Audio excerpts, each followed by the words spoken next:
Dr. Subane Nandi, President Representative of the UNDP in Colombo, Your Excellencies, Dr. Dilani Gunawardena, ladies and gentlemen.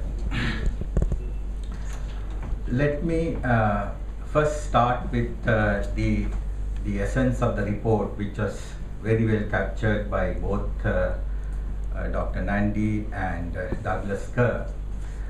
This report basically says that sustainability and promoting equity are very important to take the HDIs forward, because all this time we have seen an improvement of HDI indicators over the years, and if we are to continue with that momentum, the two areas that needs emphasis are sustainability and also promoting equity. Now the report recognizes that while both these are very noble goals, they are not necessarily mutually reinforcing. There are times that there are trade-offs. So the purpose of this report is to identify when are they mutually reinforcing, and it is in that context that the report has articulated this so-called winning strategy. So what has been identified in this report basically lays the foundation for the post-2015 period. As all of you know, ladies and gentlemen, the MDG goals achievement, the deadline is 2015. We have 8 goals. So what after 2015? What are the indicators we are going to derive? What are the areas we are going to emphasize? Perhaps the indicators will come in a future date, but the areas that we have to focus on are promoting sustainability and promoting equity. And these two areas will be taken up at the forthcoming summit, Sustainable Development Summit in Rio in June 2012, when they look at the whole area of sustainability once again, and also the UN Climate Change Conference in Durban next year, where once again strategies to combat adverse impacts of climate change would be looked at. So when these two meetings come about, once again these two issues that are articulated in this report will come into the picture, and it will set the foundation for the post-2015 agenda of human development. Now, having said that, when one looks at the whole area of sustainability and equity, the area that comes to one mind in the context of having sustainability and equity is obviously funding.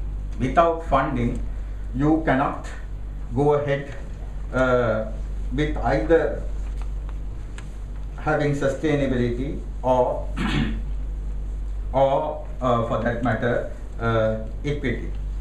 So let me briefly touch on what Douglas Kerr emphasized on the funding, and before going to the Sri Lankan scenario. So basically the report emphasizes a very innovative area of mobilizing funds for attaining both sustainability and equity, and this is the so-called currency transaction tax, and as Douglas very clearly stated, a 0.005 tax on financial transaction can yield $40 billion revenue, and the report says if it is a little bit higher tax, say 0.05, it could yield $600 to 700 billion. And the report goes on to say not many other options could satisfy the new additional funding needs stressed in international debates.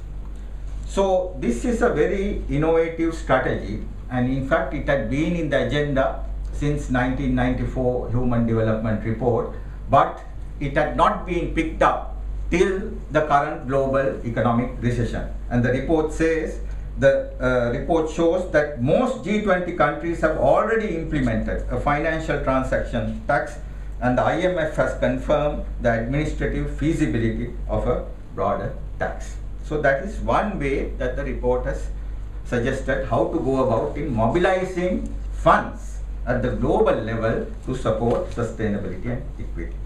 The other strategy it has articulated is using IMF's special drawing rights for innovating financing of climate change and social protection. Monetizing part of IMF's surplus, it is shown, could raise $75 billion with little cost to any government. Special drawing right as seed finance for a new global green fund, issuing additional SDRs and other reserve assets could mobilize $100 billion a year by 2020. So the strategy has been, in regard to mobilizing funds, has been very well articulated. Now, after articulating the strategy for mobilizing funds, the report goes about emphasizing the financing of both social protection as well as sustainability. And in regard to social protection financing, the report highlights that the global allocation is 17% of GDP for social protection. And if we disaggregate this, the high income countries, it's about 20% of GDP allocation for social protection, and for low income countries, it's about 4% of GDP allocation for social protection. And the report goes on to say that the most needy have still not been touched on, and there is lot of room for improving the allocations for social protection by the less developed countries. And then it goes on to give some examples that have been successful, like the Bolsa Família social safety net in Brazil, where 0.4% of GDP has been allocated. The Mexico's Oportunidades program, which the government spends 0.4% of GDP, and India's Narega program, where 0.5% of GDP is allocated. The report goes on to argue, and this is based on an ILO study, that if a 100-day per year employment guarantee scheme is implemented anywhere in a developing country, the approximate cost would be about 1% of GDP. And if you increase that to 2% of GDP, can provide the world's poor with the minimum package of social benefits, basic healthcare, education, and so on and so forth. And if you broaden it to accommodate the sustainability concerns, that is the climate change adaptation concern, this should be increased to about 2.5% of GDP. And the report goes on how to go about in having a policy framework in an individual country to bring about such increases in social welfare expenditure and move forward. Now, coming to Sri Lanka.